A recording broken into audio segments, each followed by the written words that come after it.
গৃহযুদ্ধ শুরুর প্রায় ১৩ বছর পর হঠাৎ করে সক্রিয় হয়ে ওঠে সিরিয়ার বিদ্রোহীরা।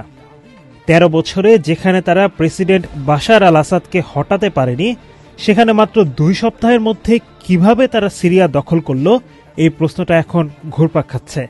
অনেক গণমাধ্যমের খবর, শক্তিশালী কোনো দেশের সহযোগিতা ছাড়া এটা সম্ভব নয়।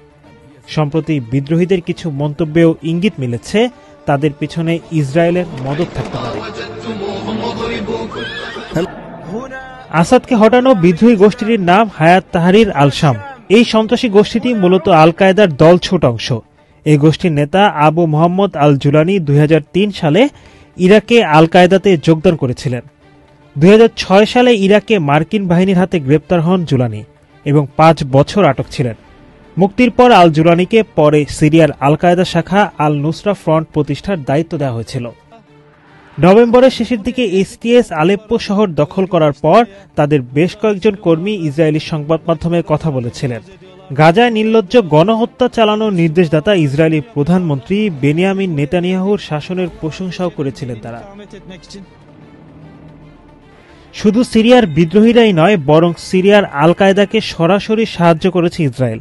২০১৫ সালে টাইমস অফ ইসরায়েল রিপোর্ট করেছিল যে চলমান গৃহযুদ্ধে আহত নুসরা ফ্রন্ট এবং আল কায়েদা যোদ্ধাদের চিকিৎসা দেওয়ার জন্য ইসরায়েল সিরিয়ায় তাদের সীমান্ত খুলে দিয়েছে। দখলদারি ইতিহাসের সবচেয়ে বেশি কট্টর দেশ ইসরায়েল। ৭৫ বছরেরও বেশি সময় ধরে ইসরায়েল আগ্রাসন চালিয়ে যাচ্ছে দুই দেশের সার্বভৌমত্ব লঙ্ঘন করে। সে কারণে দামেস্কে ইরানের কনসুলেট ভবনে বোমা হামলা করতে কোনো দ্বিধা করেনি। এর প্রতিক্রিয়ায় ইরান ইতিহাসে প্রথমবারের মতো ইসরায়েলের সরাসরি মিসাইল ও ড্রোন হামলা করে।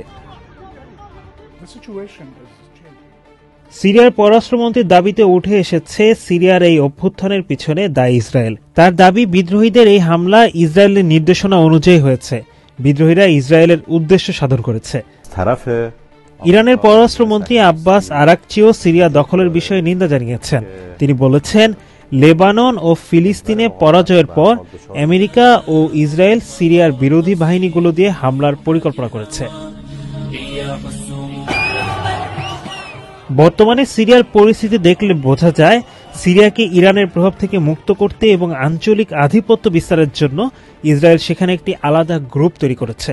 আর এই প্রক্সি গ্রুপ যে সিরিয়ার বিদ্রোহী গোষ্ঠীগুলো, তা বলাই বাহুল্য। গত বছর তেল আবিব গাজা আক্রমণের পর লেবাননের হিজবুল্লাহ ইসরায়েলের উপর হামলা শুরু করেছিল। চলতি বছর ইরান সরাসরি হামলা চালায় ইসরায়েলের উপর।